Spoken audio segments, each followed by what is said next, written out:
morning mga fitness. So today is Wednesday. So 6:26 AM. So share ko yung aking meal plan breakfast.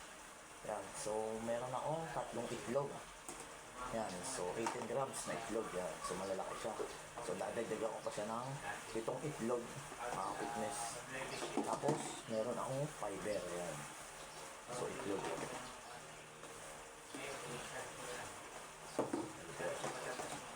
Tapos, yung aking Australian oatmeal yan mga fitness. Australian oatmeal.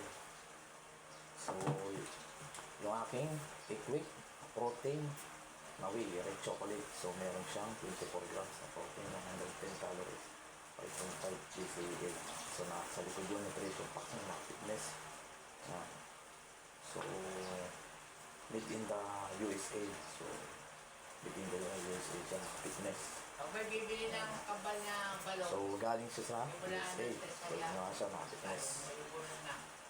Nasa likod din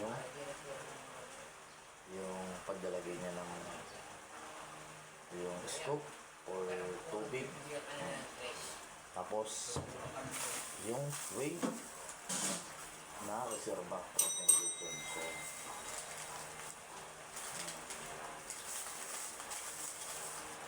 So, yung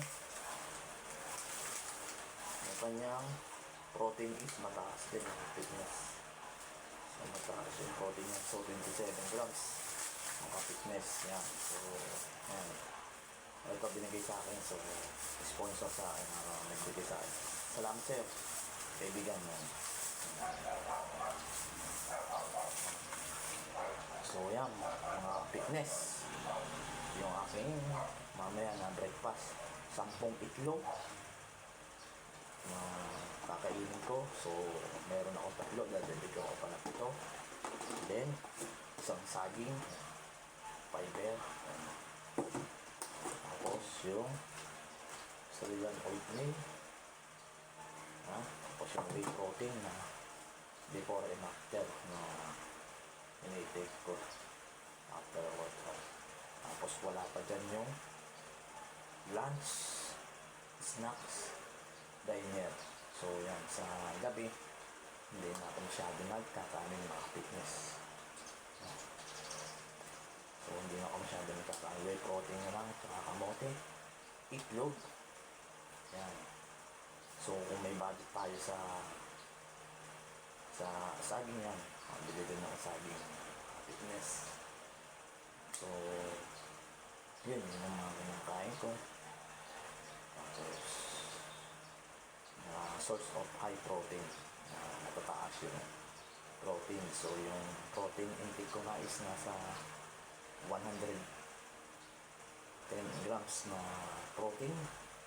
Then sa carbs, so medyo mataas din. So hinihiit ko yung 110 grams na protein. So naabot ko siya ng 120 grams na protein. Doon sa carbs, ganun din.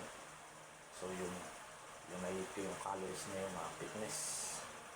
Tapos sa fats, medyo mababa yung kinakain ko. Kasi para makaiwas din tayo sa body fat natin. Tapos maganda yung pagka-acid natin or cutting paste yung mga fitness. So yun lang, stay fit and healthy. Sunflex lang mga fitness.